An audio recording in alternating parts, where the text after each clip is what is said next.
troops. And they can't realize the fact you cannot support the troops. You can only support the policies. The troops can't go against the policies. You must support the policies if you support the troops. The way to really support the troops is to say, I support the troops to stay in the United States and secure our nation. And once there's enough troops for that, I support the troops to be transitioned into civilian life and to be actually contributing members of society rather than part of the military welfare state. Of course, we think of welfare as something you give to poor people so they can barely make it by, but no, the military is on welfare also. The government has no money, only what it takes is taxes. And when it gives that money as welfare to the military-industrial complex, to the troops, they are all on welfare. And we only need so many troops to defend our borders. And then the rest of them should be contributing members of society. It should just be the bigger, the better in our military. But you hear that very plainly. We need the biggest and the best military. But that's the kind of thing that's just keeping you full of fear and accepting the idea that the military-industrial complex should take thousands of times the resources that it would require to make us very much more prosperous than we are in matters of education and health. And so the one type of person who will be impotent to actually address the real problem, the military-industrial complex taking the resources, the one type of person are chauvinists. Forget what you think chauvinism means. Chauvinism means bias or devotion to any cause, group, or idea, but it especially means zeal, militaristic zeal, and nationalism. So people who insist you must support the troops, you must fund the troops, they must live on as military welfare, you are impotent to solve the problem. Another type of person who cannot solve the problem, there's a rising tide of secularism in this nation, which isn't necessarily a bad thing as long as you're a secularist, you can help with the problem. However, there are a lot of cowardly, dishonest secularists who will say, very popular, stop me if you've heard this one, most wars were about religion. It's absolutely indefensible. And if your bias is that you're secular and you hate religious people, then you are completely impotent to solve the problem. Because the fact is, most wars have been fought over resources. So when we have all these wars going on now, and all this strife, you can pretend it's about, well, this religious faction and that, and Islamic fascism and all this stuff. You can pretend that. You can buy into the idea that all of that is religious-based. The only reason people can convince anyone to do these foolish things in the name of religion or anything is if they lack resources to be educated, healthy, and have another alternative. And so when you fight over resources, that's what creates war.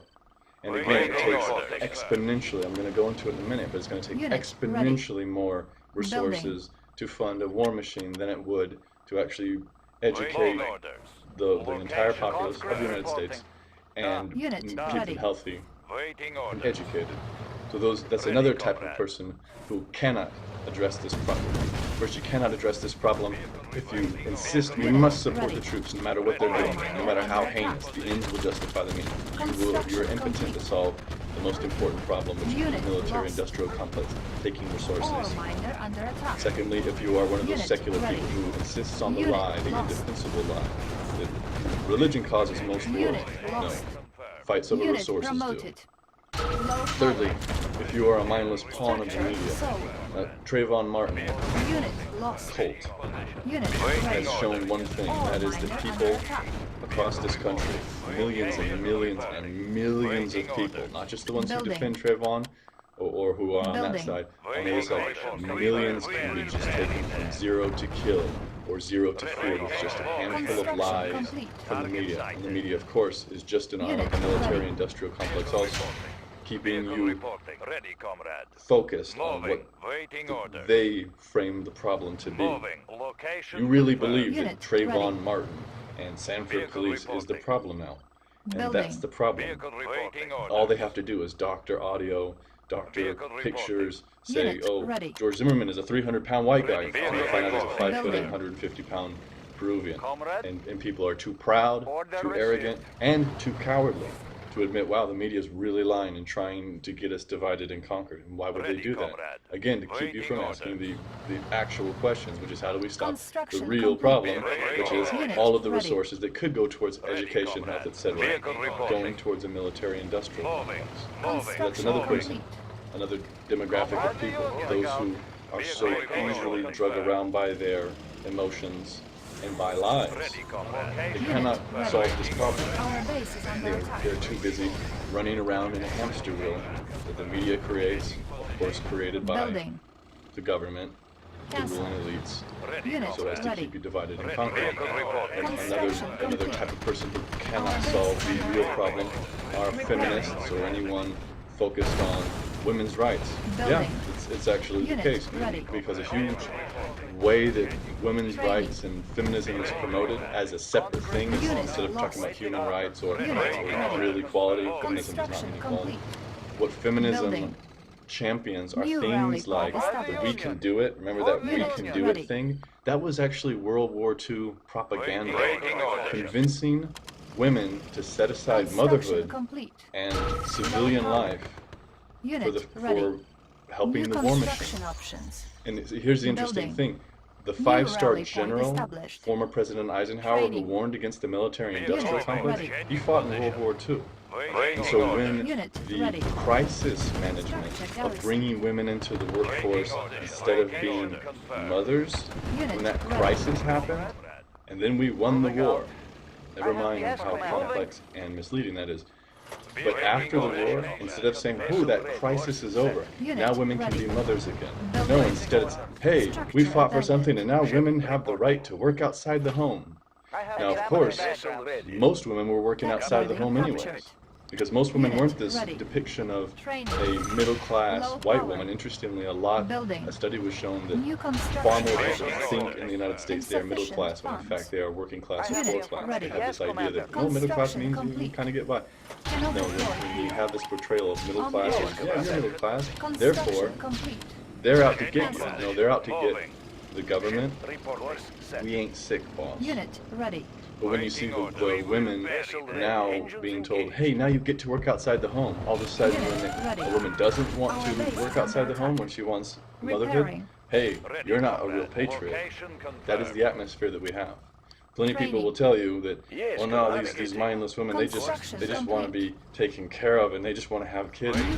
That is the not so subtle propaganda that just has been mounting ever since this "we can do it." You know, it's cool. Let's all leave our children and go and build bombs. And that was seen as empowerment. So that's another kind of person who cannot solve this real problem.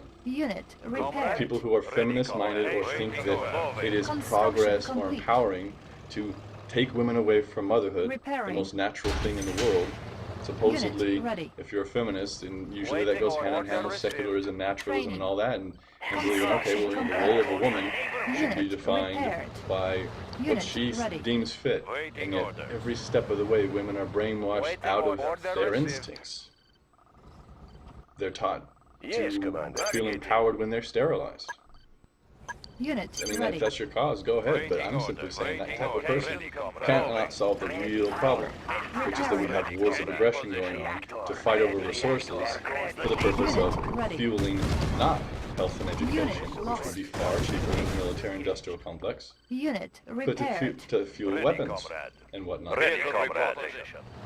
Now, as it relates to the military-industrial complex, again, many people will think, oh, you have to hate the troops in order to talk about the military-industrial complex, or talk about not supporting the troops, when of course we're talking about not supporting the war. Now again, the five-star general of the Army, Eisenhower, he warned against the military-industrial complex, and we have it, it's here. I mean, it's here, the military-industrial complex, it's here. But there's another general, very famous, Major General Smedley Butler of the United States Marine Corps, and he gave a speech outlining not to be afraid of them. This is about 10 years before Eisenhower warned against the military-industrial complex. Smedley Butler gave a speech about 10 years prior to that, outlining